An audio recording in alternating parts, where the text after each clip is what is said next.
Some things are built to last. Tested by the elements, proven by time, engineered for whatever comes next. Summertown Metals. Strength in every storm.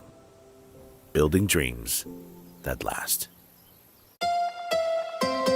From the Tennessee Valley Weather Channel, this is your weather at noon.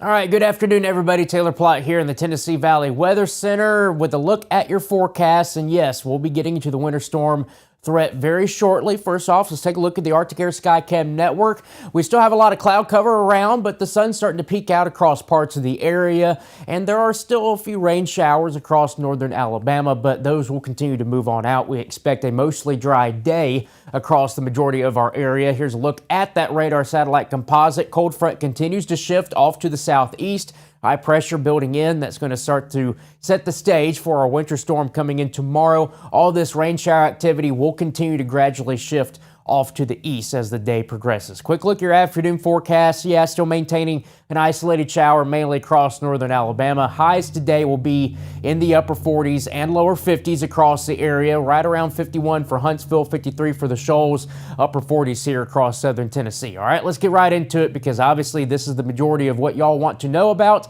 So here's the latest information. We do have now an ice storm warning for areas over here towards the Shoals, creeping into parts of southern Tennessee. This includes Lewis County, Lawrence County, Wayne County, Hardin County in southern Tennessee, Lauderdale, Colbert, Franklin in northern Alabama, and Tishomingo over there in northern Mississippi. This is an ice storm warning. This is where the majority of our problems are probably going to end up being. And yes, it will probably creep up into parts of Murray County, Marshall, and Giles County, but the Weather Service in Nashville has opted to go with a winter storm warning for you all. Across northern Alabama, we do have a winter weather advisory. This is where we expect less problems, not completely zero problems, but lesser of the problems across the area. This does creep up into parts of Lincoln County, Moore County, and Franklin County in Tennessee. So as you can see, by where the warning and advisories are, this is where we expect the majority of the problems to be. This is a high impact risk for icing, especially for those in the ice storm warning criteria area, because we do anticipate some significant icing problems. Here's the latest update and the overall thinking. Think of this as this is going to be your primary precipitation type across the area for this entirety of the event. Where you see the green, you're not completely out of the woods in regards to some icing problems, but we do anticipate more rain than opposed to freezing rain across the area. So this includes Huntsville, includes Decatur, Hartselle, Falkville, Eva, and includes parts of the Moulton area and southeastern Lawrence County in Alabama. So again, not zero icing for these areas, but a lot more rain than freezing rain. Where you see this purplish shaded area, this is this mix zone that I've highlighted on here. This is where we most likely will get that transition line between freezing rain and just a plain old cold rain, and it will probably wobble back and forth through this entirety of the event. So it will probably end up staying somewhere in this zone. So where you see this mix, you can still anticipate ice, but there will probably end up being some rain involved as well, cold rain, just depending on where that line sets up. But I think it's going to be somewhere generally in this zone where you're going to see that kind of demarcation line between freezing rain and just a cold rain. Where you see this kind of pinkish, reddish shaded area, this is going to be mostly ice. So this includes Columbia down towards Lawrenceburg, Waynesboro, over towards the Shoals and Iuka. Throughout the majority of this event in that zone, it's primarily just going to stay freezing rain for you guys, and that's just going to keep piling on the ice, what we call ice accretion, across those areas. That's where you're going to see the majority of the concerns and the impacts with the icing accumulation across the area. I will say there are some trends that we're watching in the model guidance. I have not updated this yet, but after the noon show, and then by the time 1 o'clock rolls around, we'll do another Facebook Live. A little bit of some adjustments to this I think need to be made on some of the latest information. I think this dash line might end up being shifting just a little bit further to the south here, but there will be a lot of places that will switch to all rain, like I showed you with that precipitation type graphic. So where you see this lighter shaded pink here, some icing is possible, maybe upwards of maybe 1/10 of an inch. That will be enough to get the roadways covered and some slick spots. We're not really expecting big time power issues, I would think, with that type of ice. Where you get into the purple or the pinkish shaded area from Fayetteville to Pulaski, Lewisburg, Lawrenceburg, over towards Florence and the Shoals, that's where around 1/4 of an inch to 1/2 an inch of ice can be anticipated. Once you get towards that 1/2 an inch of ice, that's when you're really starting to deal with some weight on the power lines, some power problems, and then just a lot of weight on those tree limbs. Those tree limbs can start to come down when you start getting 1/2 an inch of ice. So that's where we're starting to get a little bit more concern in regards to the impact once you get up towards that 1/2 an inch. Now, there could easily be areas from Savannah, Waynesboro up towards Columbia where you see 1/2 an inch or maybe a little bit more of ice. That is where you're going to have the majority of the concerns. Roads are going to be completely impassable for those areas that see that type of ice. Power lines will most likely come down. You're going to have some power outages, and you're going to have some tree limbs fall, and they could be some significant tree limbs. We're not talking about the little small ones that can just quickly get cut off a tree with a gust of wind. No, we're talking about kind of those thicker tree branches that if they fall, they could crash a car or crush a car or could impact your house. So that's the type of tree limbs that you can start to get to be knocked down when you get icing above 1/2 an inch, specifically up towards an inch or so, where there could be some spots that get up to that. So those areas that were highlighted there, the darker the color, the more ice you get, the worse your problems are going to end up being. So here's the overall breakdown on the severity, or what we're kind of looking at impact-wise. Not a really big snow impact with this, little to none. I think things could start off as some snow early before quickly transitioning to a mix. And then on the backside of the system, there might be a brief change over to some snow. But ice is going to be our primary concern with this. Where you see the widespread ice, we're talking about 1/2 an inch, 3/4 of an inch, maybe even a little bit more, you're going to have some significant issues. And travel is going to be widespread, or have widespread travel impacts in those areas. For Huntsville, Decatur, Hartselle, travel is probably not going to be impacted too much. You're going to have some slick spots, but for the Shoals, Lawrenceburg, Columbia, Tennessee, Hohenwald over towards Savannah and Waynesboro, yes, widespread travel issues can be anticipated as things look right now, especially going into the daytime on Saturday. Power outages are going to be a problem for those areas that do see the majority of the ice.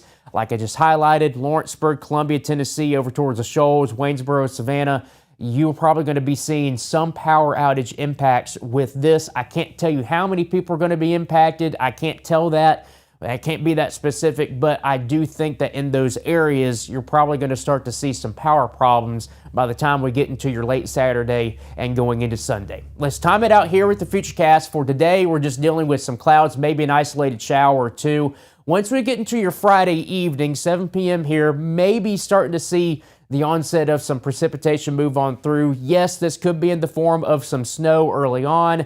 If we do get a quick burst of snow, that could get you a quick dusting, but we don't anticipate big issues with snow because look how it quickly transitions into that mix of freezing rain and some sleet across the area by about 2 o'clock in the morning on your Saturday. This continues into your Saturday morning at 7 a.m. Notice we're starting to get a little bit more rain here for parts of the Huntsville metro area, but still seeing a good amount of some freezing rain and some sleet involved with this. Once we get into the morning hours, late morning on Saturday, notice a lot more green starting to show up here. That's that warm nose starting to kind of punch in from the south. But notice we're still getting freezing rain here from parts of Marshall County into Murray County, Lawrence County here in Tennessee, and back off to the southwest. That continues into the daytime on your Saturday. Maybe a little bit of a break before the next wave moves on through. And pretty much the same situation where you have that area off to the northwest dealing with a lot of freezing rain, with areas off to the southeast for Huntsville, Athens, over towards maybe the Shoals, seeing a little bit of some rainfall. Again, this line that you see here, it's going to wobble back and forth through this event. It's not going to just stay stationary here, where if you got specific and said Summertown, you're seeing freezing rain, but here in Lawrenceburg, you're seeing just a cold rain. That's going to bounce around from time to time across the area. So you might have several hours of freezing rain, a few hours of regular rain, cold rain, and then you're back over to freezing rain. It's going to wobble back and forth here, but a good chunk of the area, once we get into your Sunday morning, probably dealing with the cold rain. Then finally, the backside of the system starts to move on in, still dealing with a lot of rainfall here from Huntsville over to Athens and Decatur, but freezing rain here from Waynesboro, Lawrenceburg, and the Shoals on your Sunday morning at 8 a.m. This continues into your late morning and early afternoon before quickly moving on out of here. And yeah, there could be a brief period on the backside where we quickly change over to some snow, maybe a little bit of some sleet involved, but that quickly moves on out of here. So our main focus right now, we're going to continue to fine-tune the details on who sees the majority of the ice. I think we're really getting a better idea on that now, but that could probably wobble a little bit here and there, and who sees less ice or almost no ice and limited problems. So we are getting to that window. We can be very specific now on who sees the most versus who sees the less, who sees the most impacts, who doesn't really see a lot of impacts at all. So we'll be going through that. I'll have a Facebook Live coming up at 1 o'clock. We'll answer more of your questions. We'll take a look at the latest forecast data, and we'll just kind of have a longer discussion on what we can expect with this stuff moving on in here. The other thing I want to emphasize, cold temperatures moving in behind this. We stay generally below freezing on Monday, and we plummet all the way down into the single digits Monday night into Tuesday morning. For those who have power outages, this could be a problem because it's going to get really, really cold. So this is going to be one of the things that Ben Luna talked about yesterday. Hey, go check on your neighbor. If you have an elderly neighbor, go check on them, make sure they're okay, make sure they have power. If you have a generator, hey, why not invite them into your house and keep them over there while this whole thing kind of just plays out. So this is going to be one of those situations, especially those who see a lot of ice and power problems. Go ahead and check on some people, especially the elderly, because that is some very cold temperatures that will be moving in. And if you don't have power, that is going to be a problem.